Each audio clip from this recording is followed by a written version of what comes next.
Right, you finished your viewing.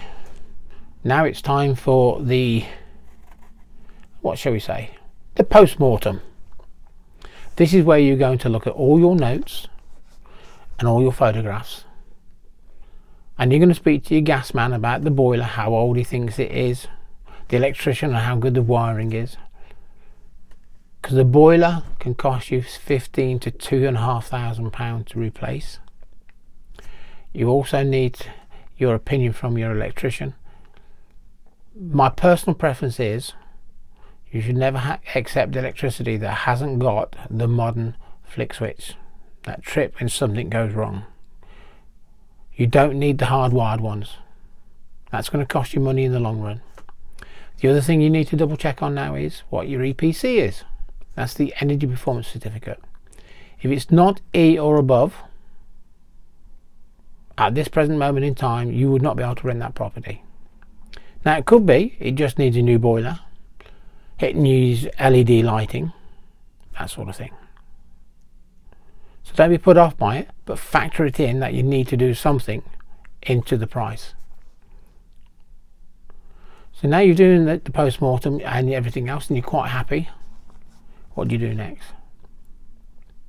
I would suggest that you go and do another viewing on the ones, because you've done more than one now, so you've been picking your properties and you're looking at it and you think, well, I like this one better than that one, blah blah blah. That's fine.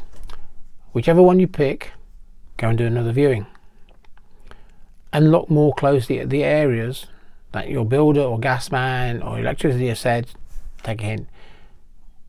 If they've got time and they don't mind, take probably your builder with you to have a look, to make sure that there's no structural damage anywhere. A second pair of eyes is always welcomed. So once you've done all that, then you've got the decision to make. You put everything in a deal analyzer, the numbers come out how you want them with the margin you need, and then you put an offer in. Leave yourself maneuvering room. Don't work it out to the nth degree and then say, well, I can afford this and you'll give me that, because invariably you get asked to pay more. Now at this point, caution should be rule. Do not pay more than you are worked out on your numbers, because otherwise you start to lose money. Stick with your numbers, and if it doesn't come in at that, walk away.